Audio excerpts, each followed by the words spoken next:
Ya, ini sebetulnya bukan Gus Dur ya, itu dulu ada kawan-kawan Gus Dur ini yang menamakan diri pecinta NU. Pecinta NU. Karena jarak dari lahirnya Nahdlatul Ulama tahun 26 itu sudah terlalu jauh. Banyak anak-anak muda yang kadang-kadang tidak begitu mengenal lagi atau sudah melupakan khitoh itu kan garisnya orang tua-tua NU dulu ketika melahirkan Nahdlatul Ulama itu kayak apa. Maka Gus Dur CS ini ada Allah Yarham yang harus perlu disebut dalam kalau kita berbicara khitoh, adalah almarhum Dr. Fahmi Saifuddin. Ini anak muda yang sangat dihormati Gus Dur dan sangat menghormati Gus Dur.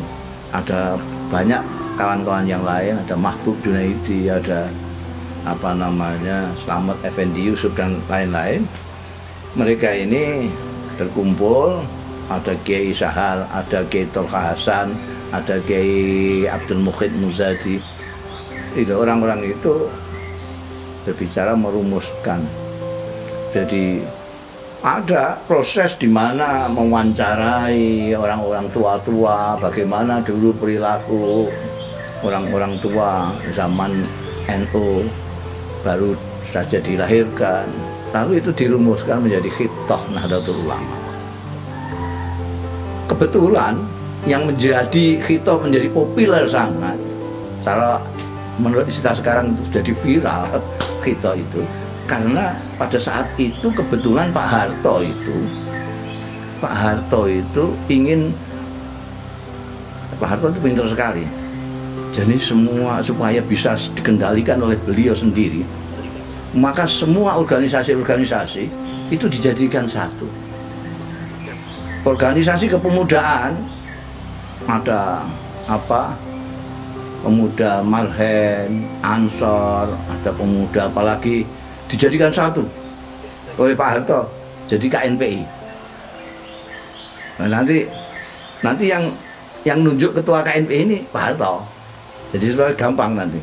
Pak Harto tidak harus ngamati Ansor, ngamati pemuda Marhen, ngamati segala macam, cukup KNPI ini saja dikasih ketua.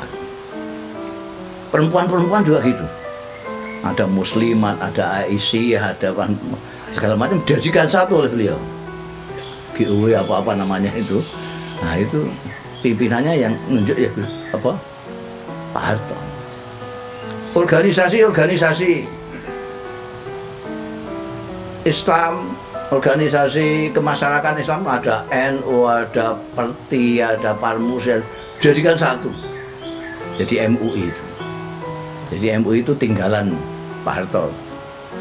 Yang partai-partai juga gitu. Partai-partai yang Islam itu dijadikan satu jadi P3. Partai-partai dijadikan satu jadi P3. Yang nunjuk ketua P3-nya juga Pak Harto.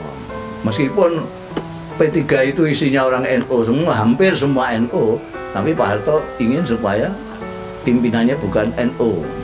Itu juga terjadi. Jadi P3 juga itu warisan dari Pak Harto. Nah, pada waktu itu ini yang saya katakan kebetulan tadi. Jadi ini anak-anak muda pecinta NU bikin draft, bikin tadi itu khitoh perilaku orang-orang tua tentang NU ini. Kebetulan bersamaan dengan itu, dengan Pak Harto memfusikan partai-partai. Maka orang-orang NU yang di partai seperti Pak Idam Khalil itu bingung. Nah, ini nanti padahal NU itu bukan hanya politik tok kegiatannya. Ada pendidikan, ada sosial, masyarakatan, ada macam-macam, ada dakwah. Lalu mereka mengadakan Munas, mengadakan Kombes, kalau tidak salah tahun 74-an itu memutuskan untuk kembali ke khitoh. Maksudnya supaya yang dibonsai Pak Harto itu hanya politiknya saja, lainnya kembalikan ke NU. Jadi pas dengan pemikirannya Gus Dur CS tadi. Karena itu dengan mudah ketika Munas di Situbondo dan kemudian Muktamar, konsep khitoh dari Gus Dur CS ini langsung diterima oleh orang-orang itu. Semuanya menerima dengan baik dan itu menjadi hanya 9 butir bagaimana orang NU berpikir, bagaimana orang NU bertindak, bagaimana orang NU berkeyakinan, itu ada 9, di mana itu rumusan dari perilaku para kiai-kiai pendiri Nahdlatul Ulama tahun 26. Dan itu akan kita lihat khitoh itu dalam perilakunya kiai-kiai yang seperti Kiai Sahal, Kiai Mukhid Muzadi, Kiai Abdurrahman Wahid, Dr. Fahmi Saifuddin. Mereka seperti itu karena khitohnya mengatakan seperti itu. Jadi kita memandang sesuatu secara proporsional. Istilahnya di dalam khitoh itu kita itu bersifat tawassut wal i'tidal.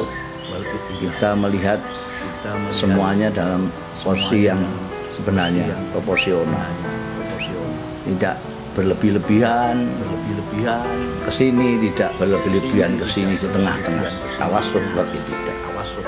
Sehingga kita bisa bergaul dengan baik di sini, bergaul dengan baik di sini. Dan itu memang yang dilakukan sesepuh-sesepuh NU pada waktu itu, menganggap Indonesia sebagai rumah, menganggap yang ada di dalam rumah ini saudara, sehingga kita memperlakukan mereka juga seperti keluarga dalam satu rumah tangga yang namanya Indonesia ini.